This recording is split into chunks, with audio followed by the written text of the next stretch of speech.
Hello all, Conflict here.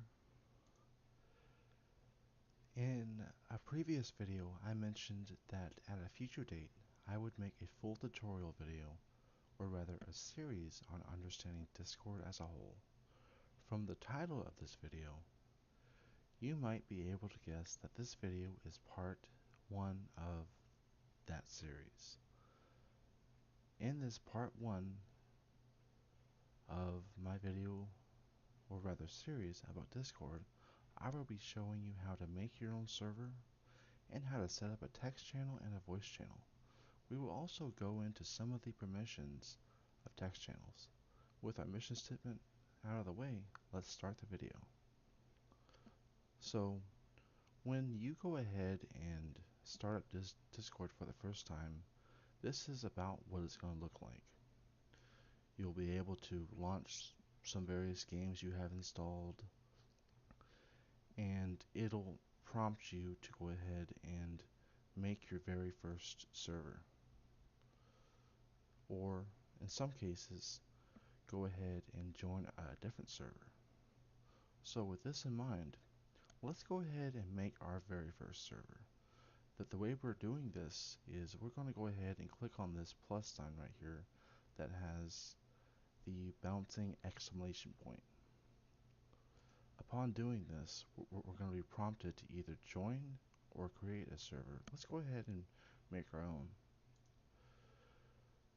Once you click on create a server, you'll be presented with this interface. From here, we can name our server, pick a server icon, and pick a server region. Let's name our server Conflict Test Server.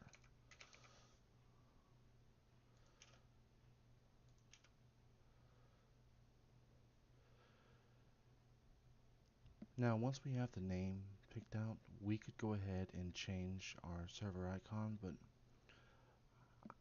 I sort of like the simplicity of this one. So let's go ahead and look at the server region. From the looks of this, you can see that there are a lot of server regions you can choose from.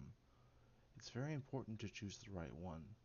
This will affect your latency, as well as how you go ahead and make sure that people who join your server as well as you don't lag out. So from the ones we have to choose from, we have Brazil, Central Europe, Hong Kong, Japan, Russia, Singapore, South Africa, Sydney, US Central, US West, US South, US East, and Western Europe.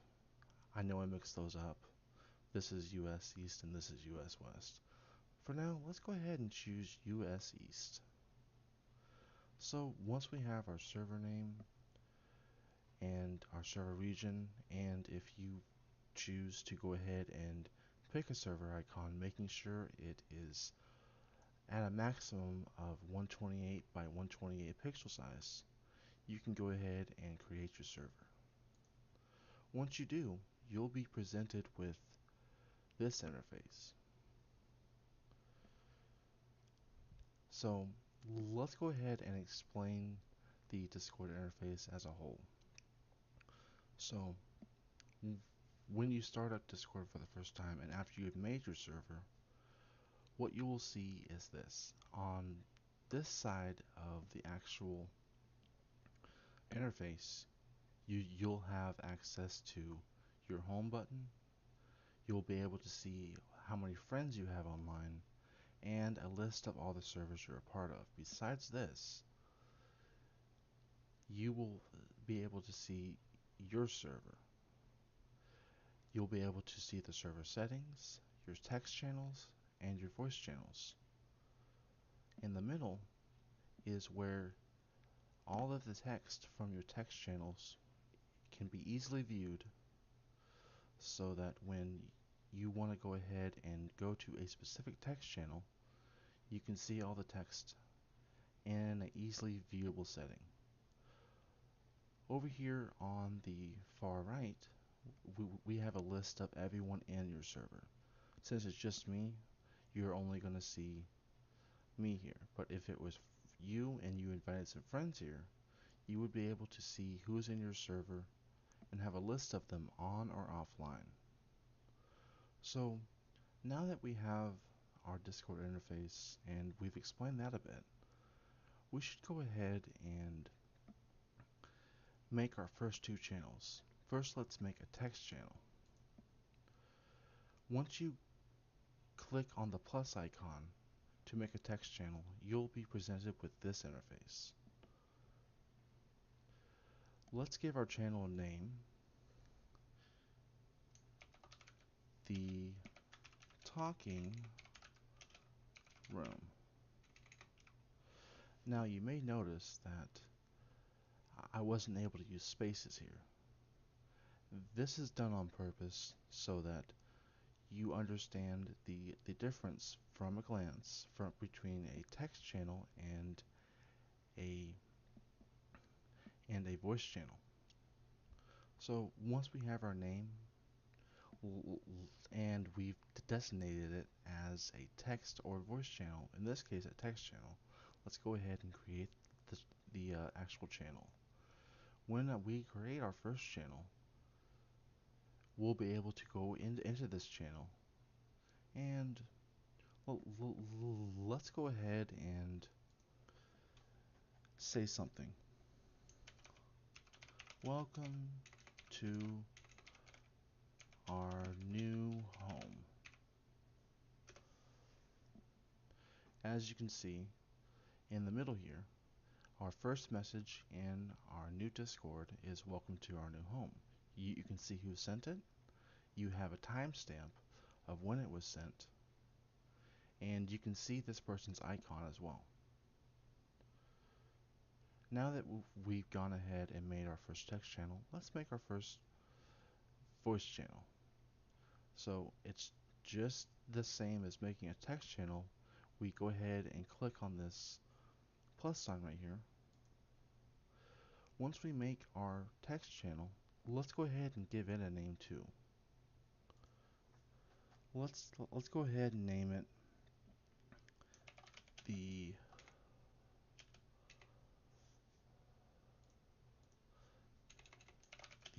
voice room. And once we have our name and we've picked voice channel, you'll notice that I could use spaces. This again is to show that when you go ahead and have a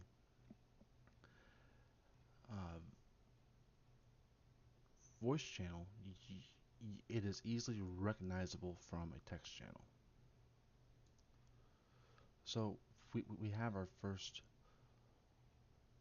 voice channel now as well. So now that we've gone ahead and have our two channels, let's look into some of the channel permissions you can come to look at with a text channel.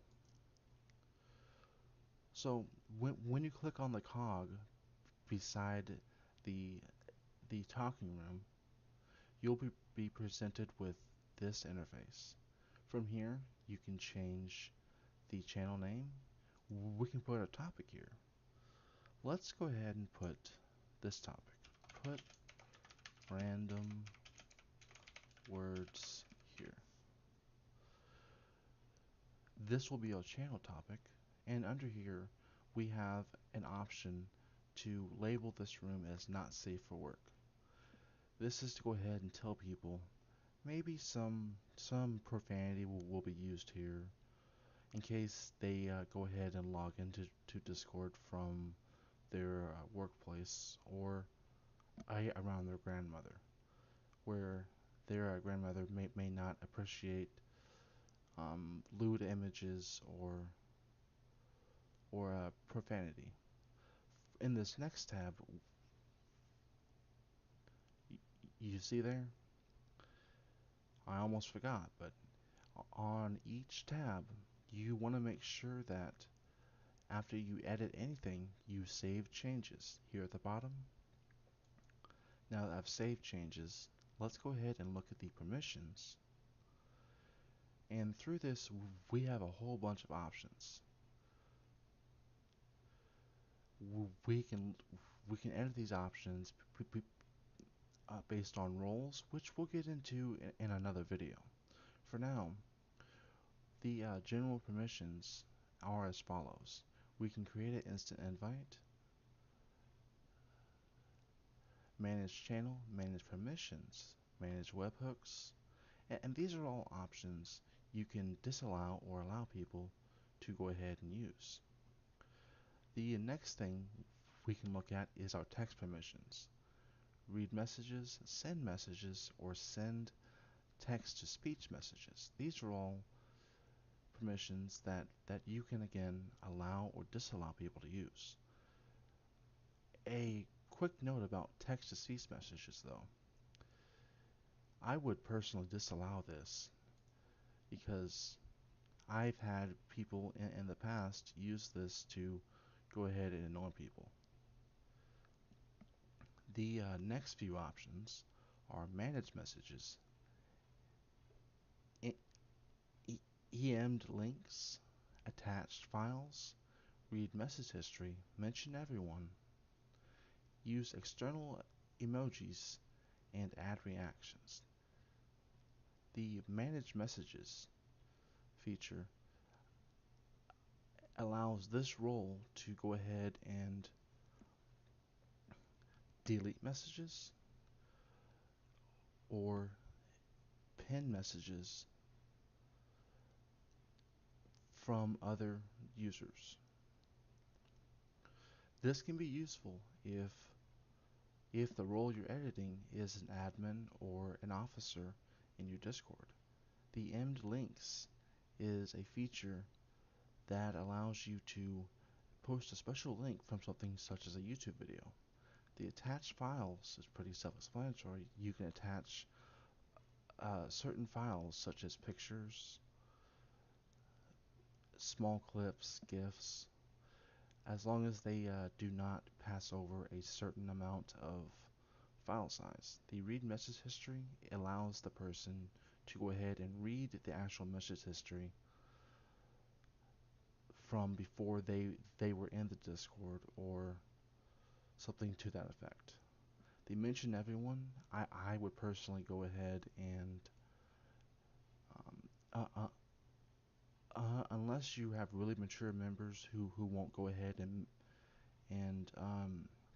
use this command at everyone to signal everyone in the Discord about a particular message, I would leave it off. So let's go ahead and do that now. Use external emojis will allow you to use emojis from different servers you may be a part of. And add reactions are just emojis from your server. So now that we've edited this, let's go ahead and save the changes. The next tab is our invites. We can go ahead and make an invite to our server for this channel in particular. Let's go ahead and do that. Once we go ahead and click this, we will be presented with a link. This link will allow us to go ahead and paste this link on message boards, in games, and such, allowing people to access our server for up to a day, or we can set this link to never expire. Pressing this cog here will allow us to really critique the way this is done, choosing many different options and its max number of uses. But we don't know anyone quite yet, so let's go ahead and exit out of this. As you can see, our link is currently active though, so we'll go ahead and delete this link for now. Going to our last tab, which is webhooks, Webhooks is something I've not really messed with, and you you won't really find a need to mess with webhooks whatsoever. As far as I have seen using Discord for quite a while. So now that we've gone ahead and looked at all of the permissions we can set and use in our text channel, let's exit out of that. So now I really hope you have a very good understanding of how to set up your server, how to make your first text channel and voice channel, how to go ahead and have your text channel and voice channel have permissions, but not only that, being able to see your text and knowing who's in your channel. I, I hope you've really understood this, and I hope it's helped. And in our next video, we will cover some more topics and delve deeper. If you like the content on my channel, please make sure to like, comment, and subscribe. This is Conflict signing off.